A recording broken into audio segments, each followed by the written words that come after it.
Thanks for doing this. Of course, thank you. So ChatGPT, other AIs can reason. Seems like they can reason. They can make independent judgments. They produce results that we're not programmed in. They kind of come to conclusions.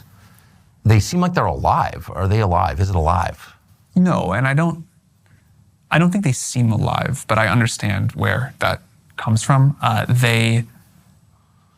They don't do anything unless you ask, right? Like they're just sitting there kind of waiting. They don't have like a sense of agency or autonomy. It's the more you use them, I think the more the kind of illusion breaks. But they're incredibly useful. Like they can do things that maybe don't seem alive, but seem like they do seem smart.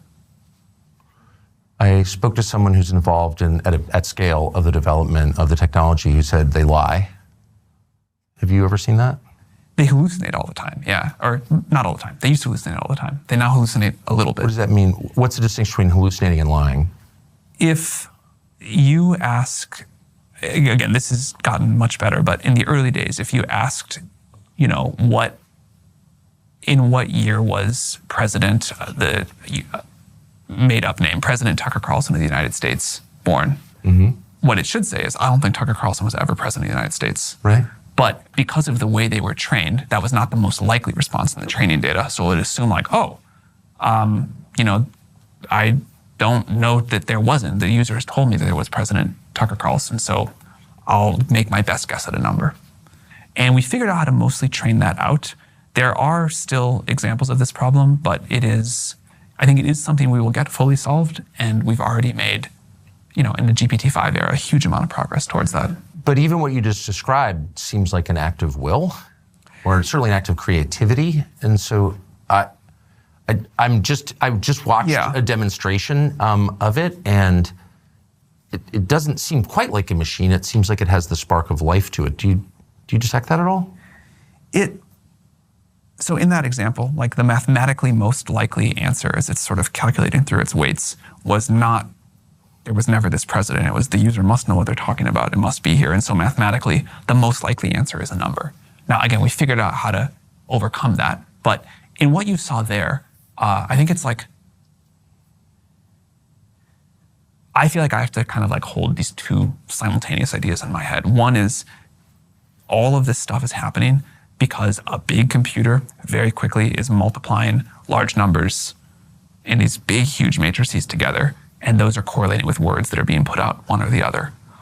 On the other hand, the subjective experience of using that feels like it's beyond just a really fancy calculator. And it is useful to me, it is surprising to me in ways that are beyond what that mathematical reality would seem to suggest. Yeah, and so the obvious conclusion is it has a kind of autonomy or a spirit within it.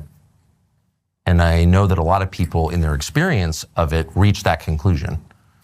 There's something divine about this. There's something that's bigger than the sum total of the human inputs.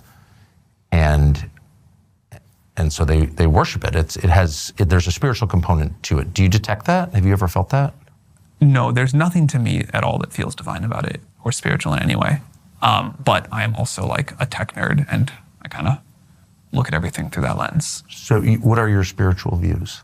I'm Jewish, and I would say I have like a fairly traditional view of the world that way. So you're religious, you believe in God?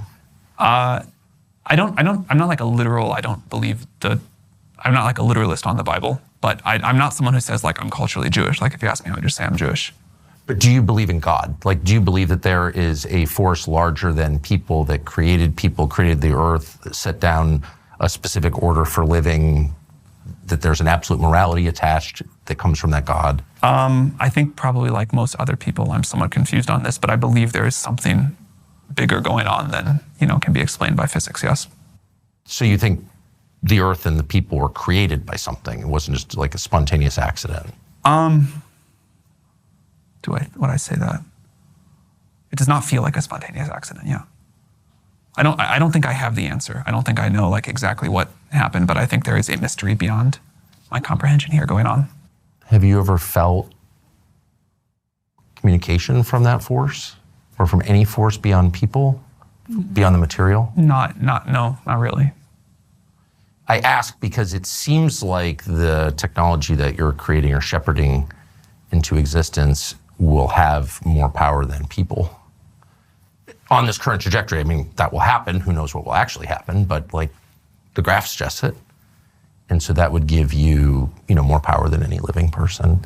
So I'm just wondering how you see that. I used to worry about something like that much more. I think what will happen, I used to worry a lot about the concentration of power in one or a handful of people or companies because of AI. Yeah.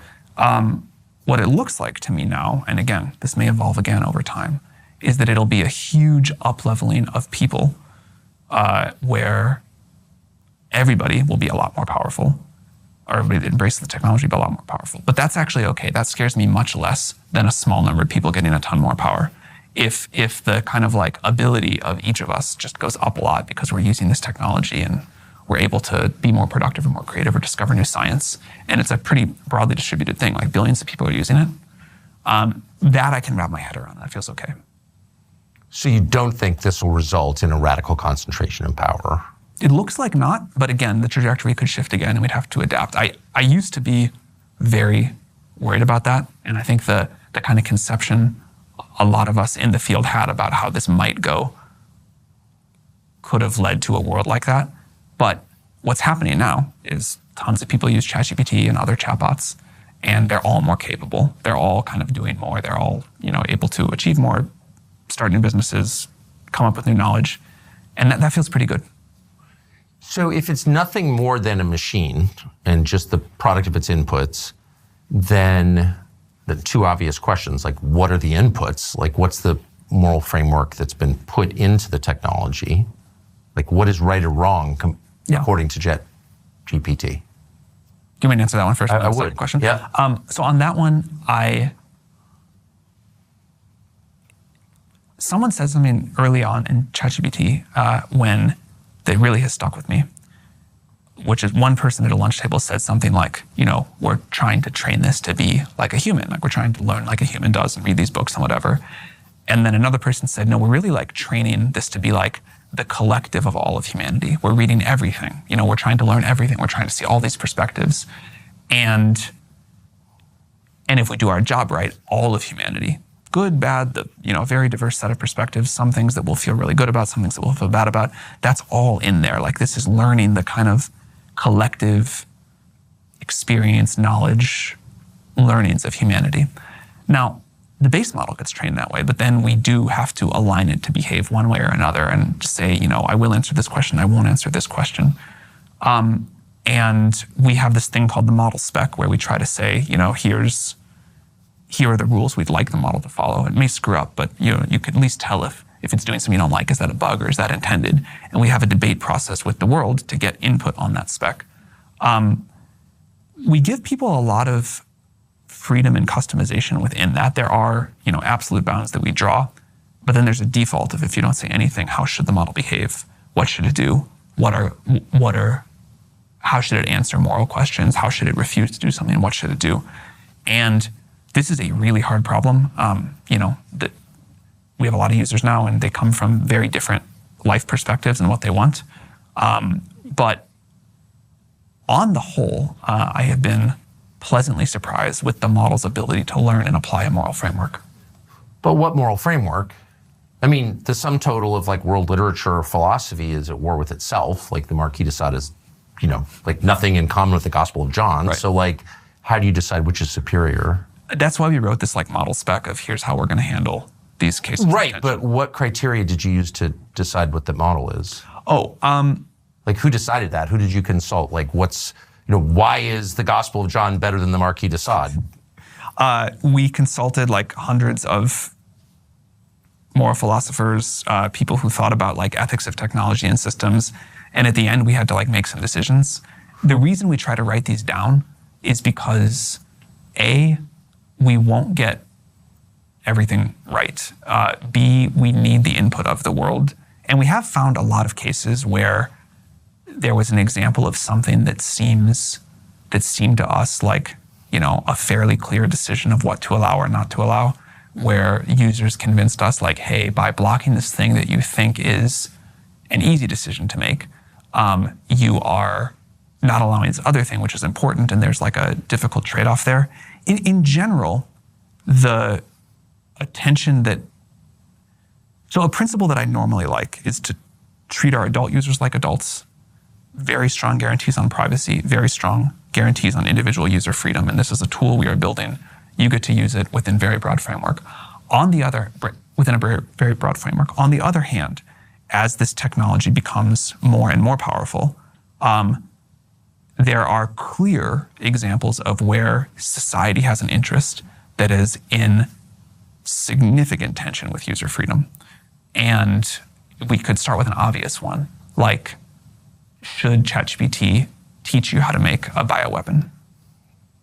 Now, you might say, hey, I'm just really interested in biology, and I'm a biologist, and I want to, I'm not going to do anything bad with this. I just want to learn. And I could go read a bunch of books, but ChatGPT can teach me faster, and I want to learn how to, I want to learn about like novel virus synthesis or whatever. And maybe you do. Maybe you really don't want to like cause any harm. But I don't think it's in society's interest for ChatGPT to help people build bioweapons. And so that's a case. Sure, that's an easy one though. There are a lot of tougher ones.